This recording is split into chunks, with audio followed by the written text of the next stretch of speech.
नमस्कार दोस्तों, आप सभी को कैरियर क्लासेज के यूट्यूब चैनल में स्वागत है।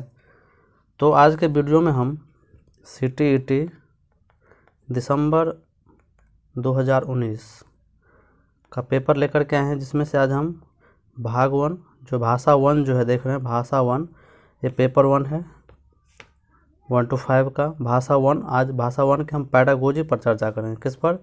तो भाषा 1 के हम पैडागोजी पर हम चर्चा करेंगे। तो आप देख रहे हैं, आपको भाषा 1 जो है 91 से 120 तक बनाना है, यानी कि 91 से 120 तक बनाना है। और भाषा 2 जो आप रखे होंगे हिंदी, इंग्लिश या फिर संस्कृत, उसको आपको कितना से 120 से लेकर के 150 तक, यानी कि 121 से 150 तक बनाना है। समझ गए? ये ख्याल रखेगा, बहुत बच्चे इसमें गलती करते हैं। तो चलिए हम आज का सेशन स्टार्ट करते हैं। इसमें हम पैडागोजी पर चर्चा करेंगे, क्योंकि गद्य और पद्य आपको अपनी समझ से बनाना है। क्योंकि गद्य में बस आपको देख लीजिए, यहाँ पर पढ़ के आंसर देना रहता है। इस गद्य को पूरा पढ़िए, अच्छे से पढ़िए, और इसके यहाँ पर जो क्वेश्चन आंसर दिया है उस पर आप क्वेश्चन को पढ़ के आंसर दीजिए। ठीक है, क्वेश्चन पढ़ के जवाब दीजिए। तो ये गाधांश हो गया, यानी कि गाधांश आपको 15 नंबर का रहेगा। समझ गए? तो चलिए हम स्टार्ट करते हैं आज का।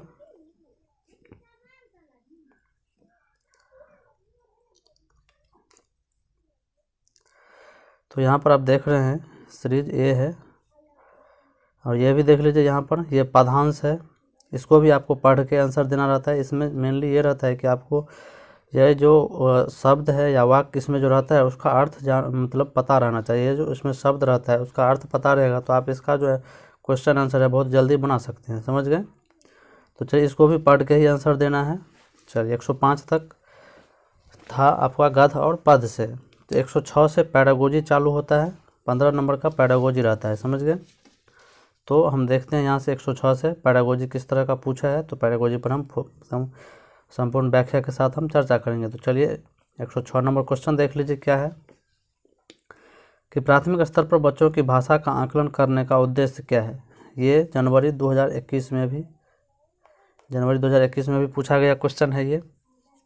तो प्राथमिक स्तर पर बच्चों का जो हम भाषा का आकलन करते हैं उसका क्या उद्देश्य है। उसका मेनली उद्देश्य ये रहता है कि उसकी भाषा की प्रयोग की क्षमता को क्या करना है, विकास करना है। तो एक में है उसकी पठन क्षमता का आकलन नहीं करते हैं हम, 2 में है उसकी भाषा प्रयोग की क्षमता का आकलन, 3 में है उसकी लेखन क्षमता का आकलन नहीं करते हैं भाषा के माध्यम से, और 4 में देख लो उसकी बोलने की कुशलता का आकलन, ये भी नहीं होगा। तो उसमें जो होगा वो उनके भाषा प्रयोग की क्षमता का आकलन होगा। क्या होगा? जब भी आपको बच्चों के भाषा का आकलन रहे तो भाषा प्रयोग अगर ऑप्शन में है तो आप उसको टिक कर दीजिए। भाषा प्रयोग, बच्चों की जो भाषा का आकलन करते हैं उसमें भाषा प्रयोग की क्षमता कहने का मतलब हुआ कि उसको विभिन्न परिस्थिति में भाषा प्रयोग के बारे में बताना है कि विभिन्न परिस्थिति में भाषा का प्रयोग किस तरह से कर सके, अपनी अभिव्यक्ति किस तरह से कर सके। समझ गए? तो प्राथमिक स्तर पर बच्चों की भाषा का आकलन हम क्या करते हैं, उनके भाषा प्रयोग की क्षमता का आकलन करते हैं। समझ गए? चलिए 107 नंबर क्वेश्चन देखते हैं। इनमें से कौन सा भाषा आकलन में सबसे कम प्रभावी तरीका है? भाषा आकलन में सबसे कम प्रभावी, कहानी कहना कम प्रभावी जो है भाषा आकलन। कहानी कहना का मतलब इसमें तो भाषा का आकलन हो रहा है, कहानी लिखना इसमें भी भाषा का आकलन हो रहा है, घटना का वर्णन करना इसमें भी भाषा का आकलन हो रहा है। लेकिन श्रुतलेख यानी कि देख करके उतारना, इसमें जो है क्या है, भाषा का आकलन वो सबसे कम प्रभावी है। समझ गए? श्रुतलेख यानी कि देख करके लिखने में क्या होता है कि भाषा का आकलन कम प्रभावी है। समझ गए? इसमें भाषा का आकलन ज़्यादातर नहीं होता है। तो क्या हो जाएगा, इसका कम प्रभावी बोल रहा है तो श्रुतलेख हो जाएगा। समझ गए? चलिए 108 में देख लीजिए क्या है। आकलन की प्रक्रिया में केवल बच्चे की क्षमताओं का आकलन नहीं होता, बल्कि शिक्षक की शिक्षण प्रक्रिया का भी आकलन होता है। यह विचार क्या है? पूर्णतः सही है, अंशतः सही है, पूर्णतः गलत है, निराधार है। तो अंशतः सही नहीं है, ये गलत हो जाएगा। पूर्णतः गलत है, ये भी गलत है। निराधार है, ये गलत है। क्या है? पूर्णतः सही है। जब हम बच्चों की आकलन करते हैं, उसकी क्षमता का आकलन करते हैं, तो शिक्षक के भी क्या होता है कि शिक्षक का भी जो है शिक्षण पद्धति होता है, उसका भी आकलन होता है कि हमारी शिक्षण पद्धति कितनी कारगर हुई है। यानी बच्चों को जो हम पढ़ा रहे हैं वो बच्चे हमारे शिक्षण पद्धति से कितना सीख पाए हैं। अगर नहीं सीख पाए हैं तो हम अपनी शिक्षण पद्धति में क्या करेंगे, उस पर विचार करेंगे और उसको चेंज करेंगे। समझ गए? तो ये शिक्षक और बच्चों दोनों के लिए सही है। समझ गए? दोनों का क्या होता है, क्षमता का आकलन होता है। चलिए 109 नंबर पर देखते हैं क्या है। चलिए 109 नंबर क्वेश्चन देख लीजिए। रीता ने तीसरी कक्षा में पढ़ने वाली रितिका की भाषा क्षमता, भाषा निष्पादन संबंधी क्रमिक प्रगति का ब्यौरा उसके अभिभावकों को दिया। रीमा ने डैश के आधार पर यह जानकारी दी। तो रीमा एक तीसरी कक्षा में पढ़ने वाले रितिका की, रीमा मान लीजिए कोई मतलब टीचर हैं यानी शिक्षिका हैं, वो अपने तीसरी कक्षा में पढ़ने वाली रितिका की भाषा, एक रितिका लड़की है, उसकी भाषा क्षमता, उसकी भाषा का निष्पादन संबंधी क्रमिक प्रगति का ब्यौरा। प्रगति का ब्यौरा हम बच्चों को पोर्टफोलियो में तैयार करते हैं, ठीक है, पोर्टफोलियो में हम तैयार करते हैं। इसका आप इसको याद रखिएगा। पोर्टफोलियो में हम क्या करते हैं, बच्चे की जितनी भी क्षमता होती है, उसके भाषा से जुड़ी हुई निष्पादन संबंधी और भी बहुत सारी प्रक्रिया जो हम पोर्टफोलियो में क्या करते हैं, प्रतिदिन की दिनचर्या को हम बच्चों के पोर्टफोलियो में क्या करते हैं, रखते हैं, उसको अंकित करते हैं। समझ गए। अवलोकन नहीं होगा इसमें, जांच सूची नहीं होगा, लिखित परीक्षा नहीं होगा। समझ गए। चलिए 109 के बाद 110 नंबर देखिए क्या है। पहली कक्षा में डैश भी लिखना के अंतर्गत आता है। पहली कक्षा में चित्र बनाना भी जो है लिखने के अंतर्गत आता है। वाक्य लिखना तो पहली कक्षा में होगा नहीं, शब्द लिखना होगा नहीं, अक्षर बनाना, तो सबसे इम्पोर्टेंट है चित्र बनाना। ये भी जनवरी 2021 में रिपीट हो गया है। तो आप इसको बहुत ही अच्छे से पढ़िए। पैरागोजी बहुत ही आसान होता है हिंदी का, बस समझना रहता है।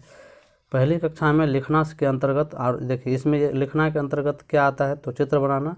और जनवरी 2021 में इसी क्वेश्चन को पूछा है कि पहली कक्षा में लिखने की शुरुआत हम कहाँ से करेंगे, तो लिखने की शुरुआत हम चित्र बनाना से हम करेंगे। समझ गए। चलिए 11 नंबर देख लीजिए। प्राथमिक स्तर पर पढ़ना सीखने में सबसे कम महत्वपूर्ण है। प्राथमिक स्तर पर पढ़ना सीखने में सबसे कम महत्वपूर्ण है अनुमान लगाना, संदर्भानुसार अर्थ, अक्षरों की पहचान और पढ़ने का उद्देश्य।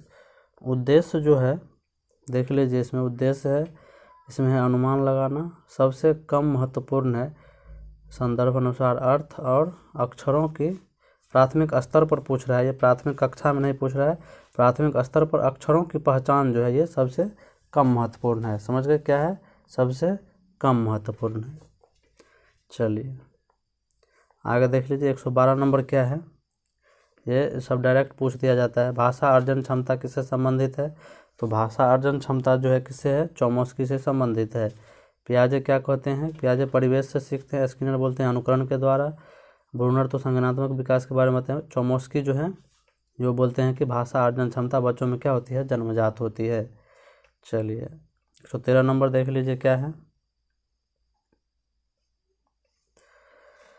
प्राथमिक स्तर पर भाषा सीखने में भाषा संबंधी कौन सा संसाधन सर्वाधिक महत्वपूर्ण है, तो कंप्यूटर नहीं होगा, समाचार पत्र नहीं होगा, टेलीविज़न नहीं होगा, बाल साहित्य जो है प्राथमिक स्तर पर बच्चों के भाषा संबंधी, भाषा सीखने में क्या है, बहुत ही कारगर चीज़ है बाल साहित्य। समझ गए। इससे भाषा का विकास बच्चों में बहुत अच्छे से होता है। चलिए 114 नंबर देख लेते हैं कि बच्चे अपनी मातृभाषा का प्रयोग करते हुए हिंदी भाषा की कक्षा में अपनी बात कहते हैं।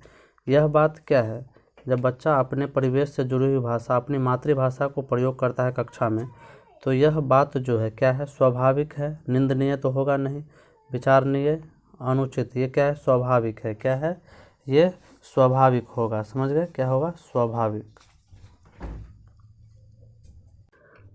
चलिए तो ये समझ गए इसमें क्या होगा, तो स्वाभाविक प्रवृत्ति होती है बच्चों को अपनी मातृभाषा का प्रयोग करना। चलिए 115 नंबर देख लेते हैं कि बहुभाषिकता हमारी पहचान भी है और हमारी डैश व डैश का अभिन्न अंग है। हमारी सभ्यता और संस्कृति का क्या है, ये अभिन्न अंग है। क्या है, सभ्यता और संस्कृति का अभिन्न अंग है। इसमें देखिए सभ्यता और साहित्य है, ये होगा नहीं। इसमें संस्कृति और साहित्य है, ये होगा नहीं। इसमें संस्कृति और चुनौतियाँ, ये होगा नहीं। तो सभ्यता व संस्कृति का क्या है, अभिन्न अंग है। चलिए 116 नंबर देख लेते हैं। प्राथमिक स्तर की पाठ्य पुस्तक में कार्टून, भाषण, विज्ञापन आदि बच्चों के भाषा क्षमता विकास में क्या होता है, ये बाधक है, गलत बात है, निरर्थक है, गलत बात है, अनुपयोगी है, ये सहायक होता है। समझ गए। इस सब से बच्चों के भाषा विकास में बहुत ज़्यादा विकास होता है। समझ गए। इस सब के माध्यम से बच्चा भाषा सहज रूप से सीख पाता है। चलिए 117 नंबर पर देखते हैं क्या है। 5वीं कक्षा की सुहानी यहाँ पर है पाँचों, किन्हें, आँखें, दोनों आदि शब्द लिखती है। आप सुहानी के लेखन क्षमता के बारे में क्या कहेंगे? क्या लिखी है? पाँचों, किन्हें, आँखें, दोनों आदि शब्द लिखती है। इसके बारे में आप क्या कहेंगे उसके लेखन क्षमता के बारे में? वह अनुनासिक चिन्ह का प्रयोग बिल्कुल नहीं जानती है। 2 में है वह अनुनासिक चिन्ह के प्रयोग के प्रति क्या है? सहज है। 3 में क्या है? वह अनुनासिक चिन्ह के प्रयोग के प्रति लापरवाह है। और 4 में वह अनुनासिक चिन्ह के नियम का अति सामान्यीकरण करती है। वो जो है ये क्या होगा? इसका ऑप्शन हो जाएगा 4 नंबर। वह अनुनासिक चिन्ह के नियम का अति सामान्यीकरण करती है। समझ गए? क्या हो जाएगा इसका ऑप्शन? नंबर 4 हो जाएगा। समझ गए? वो बिल्कुल नहीं जानती है तो गलत बात है। अनुनासिक चिन्ह के प्रयोग के प्रति सहज है, ये भी नहीं होगा।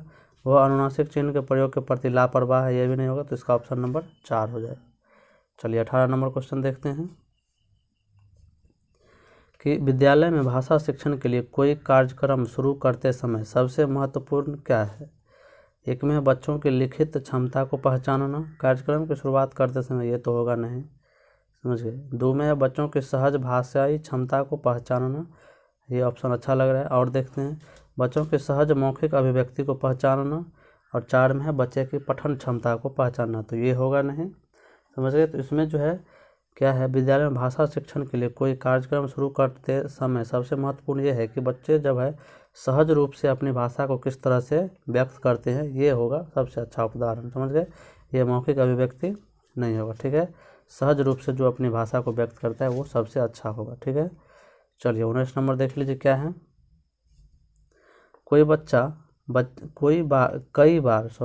कई बार बच्चे जब स्कूल आते हैं तो 2 या 3 भाषाओं को डैश और बोलने की क्षमता से लेस होते हैं।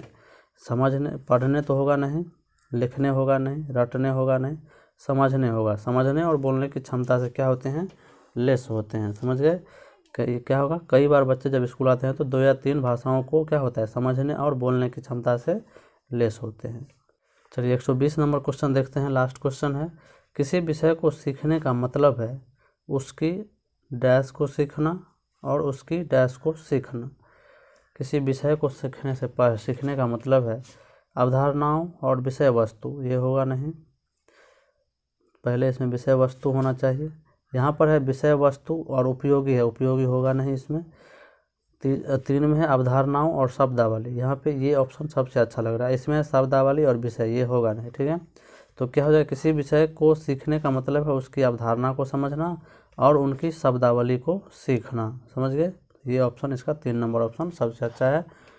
तो दोस्तों आपको किसी भी एग्जाम को करेक्ट करने के लिए प्रीवियस ईयर का क्वेश्चन क्या होता है? बहुत ही महत्वपूर्ण भूमिका निभाती है। इसीलिए आप लोग इसको बहुत ही अच्छे से पढ़िए। समझ गए?